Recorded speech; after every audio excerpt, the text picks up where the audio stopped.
उस प्रातःकाल फ्रेंच विद्यालय के लिए बहुत देर से चला। उसे धमकाए जाने का भय था क्योंकि मिशून हैमल उनसे पार्टिसिपल्स के विषय में प्रश्न पूछने वाले थे, जबकि वह उसके विषय में पहला अक्षर भी नहीं जानता था। उसने भाग जाने तथा खुले में दिन व्यतीत करने की सोची। गर्म चमकीला दिन, चहचहाते हुए पक्षी तथा आराम मशीन के पिछवाड़े खुले खेतों में अभ्यास करते हुए प्रशिया के सैनिक प्रलोभित करने वाले थे।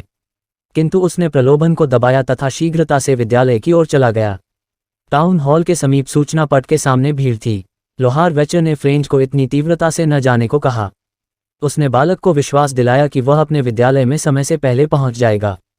प्रायः विद्यालय आरंभ होने के समय काफी कोलाहल होता था, किंतु उस दिन प्रत्येक चीज ऐसे शांत थी जैसे कि रविवार को प्रातःकाल हो।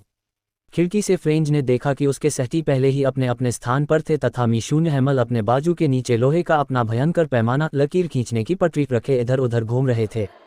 फ्रेंच ने द्वार खोला तथा भीतर चला गया। शर्म से उसके चेहरे पर लालिमा आ रही थी तथा वह भयभीत था। मिशून हैमल ने अत्यंत दया भाव से उसे अपने स्थान पर जाने को कहा। फ्रेंच ने ध्यान से देखा कि उनके अध्यापक ने अपना सुंदर हरा कोट, झालरदार कमीज तथा छोटी काली रेशमी टोपी पहनी हुई थी। इन सब पर कसीदा कड़ा हुआ था। वह इन्हें निरीक्षण अथवा पारितोषिक वितरण के दिन पहनते थे। ग्रामीण लोग चुपचाप प्रायः खाली रहने वाली पीछे की सीटों पर बैठे हुए थे। प्रत्येक व्यक्ति दुखी दिखाई देता था। वृद्ध हॉसर तो एक पुरानी प्रवेशिका वर्णमाला की बच्चों की पुस्तिका भी ले आया था।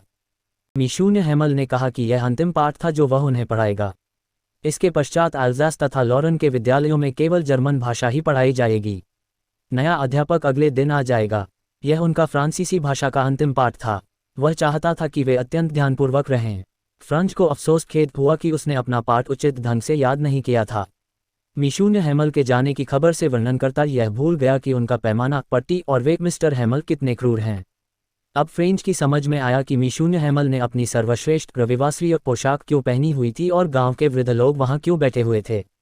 वे अध्यापक की 40 वर्ष की स्वामीभक्तिपूर्ण सेवा के लिए उनका धन्यवाद करने तथा उस देश के प्रति सम्मान प्रकट करने आए थे जो अब उनका नहीं था। मिशून हैमल ने फ्रेंच को सस्वर गाने को कहा, किंतु वह वहां चुपचाप खड़ा रहा। अध्यापक ने उसे नहीं धमकाया। उसने स्वीकार किया कि स्वयं वह, अध्यापक तथा फ्रेंच के माता पिता दोषी थे।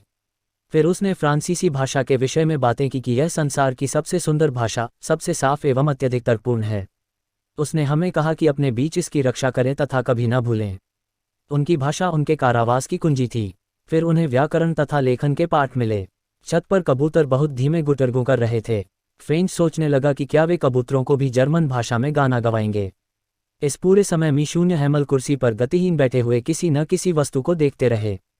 उनकी बहन ऊपर वाले कमरे में ट्रंकों में अपना सामान लगा रही थी क्योंकि उन्हें अगले दिन देश छोड़कर जाना था। लेखन के पश्चात उनका इतिहास का पाठ था तथा फिर बच्चों ने मंत्र की भांति उच्चारित किया, बा बे बी बो बू। वृद्ध हॉसर भी रो रहा था। अचानक गिरजाघर के घंटे ने 12 बजाए तब दोपहर की प्रार्थना हुई। उस क्षण प्रशिया के सैनिकों के सैन्य अभ्यास से लौटने की तुरही की ध्वनि खिड़कियों के नीचे से आई। मिशून हैमल खड़ा हो गया। वह बोलना चाहता था किंतु किसी चीज से उसका गला सध गया। तो बच्चों, कैसा लगा आप लोगों को द लास्ट लेसन कमेंट में ज़रूर बताइएगा। Tata bye, take care.